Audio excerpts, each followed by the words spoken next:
Good morning, America. My name is Damaris, and today we'll be discussing how the killings of Black and Brown citizens is becoming a public health emergency in our country today. We'll be going in further detail with the National Public Health Director, Madison Skurlock, who's going to tell us how this is affecting our communities and America today. Thanks for coming. Thank you for having me. So, according to the Washington Post, 984 people were shot and killed by the police in 2020. Some of these shootings, like the murder of George Floyd, caused global protests from those demanding justice. Understanding why police brutality is a public health emergency and the history of police will allow collective action to be the most successful. Anything that is a threat to one or more of the 6 core functions of public health is considered a public health emergency. We have preventing the spread of disease, protecting against environmental hazards, preventing injuries, promoting and encouraging healthy behaviors, responding to disaster, and ensuring quality health services.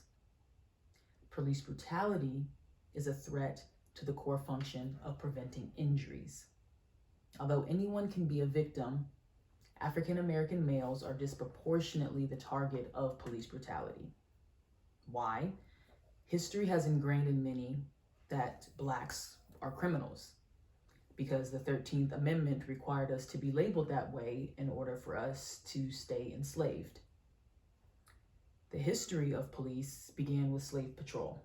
Originally, their job was to hunt down Blacks seeking freedom and return them to their owners or resell them for cheap. This specific public health emergency has been manifesting itself for over hundreds of years. And with the advancements of technology and social media, more people have become witnesses to the brutality within the past 20 years. But being a witness sometimes is not enough. Collective action from all parties involved is required to ensure proper eradication of the threat. And not to get it confused, the threat are not police officers. The threat is the stereotypes that influence the decisions to pull the trigger. I feared for my life. I thought he was reaching for a gun, and he matched the description. All of these are typical responses from an officer that accidentally killed an unarmed Black man. We cannot eliminate police altogether. So minor changes in the considerable influence of decision-making is where the best results will come from. Redistributing mental health calls so that trained psychologists and professionals respond to those kind of calls and properly de-escalate situations, and having harsher punishments for inactive body cams, and requiring officers to report all fatal shootings are small changes that ideally will make the world a difference.